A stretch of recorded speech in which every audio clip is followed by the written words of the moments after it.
No, I thought I'll never see this.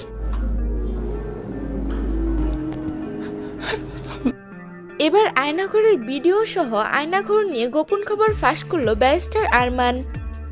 বাংলাদেশের সাবেক প্রধানমন্ত্রী শেখ হাসিনা দেশ ছাড়ার পর মুক্তি পায় আয়নাঘরে থাকা মানুষগুলো। সেখানকার মধ্যে ব্যারিস্টার আরমানও ছিল একজন। ব্যারিস্টার আরমান আটকে থাকে দীর্ঘ 8 বছর। তার পরিবারের লোকজন বলে, এই 8টা বছর আমাদের কাছে 8 যুগের মতো লেগেছে। প্রতিটা মুহূর্তে তার কথা মনে পড়েছে।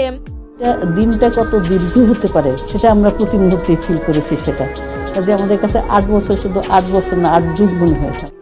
তার মা এভাবে লাইভে কেঁদে কেঁদে বলে, আর তার বউ তো তার অপেক্ষায় ছিল দীর্ঘ 8 বছর ধরে। এদিকে সেখান থেকে মুক্তি হওয়ার পর তিনি বেশ অসুস্থ ছিলেন। এখন একটু সুস্থ হওয়ার পর বিদেশি সাংবাদিকদের কাছে আয়নাঘর সম্পর্কে কিছু কথা বলে।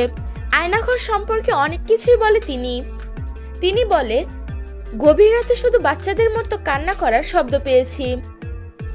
আমাকে বাঁচাও, আমি মরে যাচ্ছি। এতটাই অত্যাচার করা হয়েছে তাদের। এতটা অত্যাচার সহ্য করতে না পেরে কিছু মানুষ বলতো, আমি আর বাঁচতে চাই না। এভাবে একটু একটু করে মরার থেকে একবারে মরে যাওয়া ভালো, আমাকে মেরে ফেলো।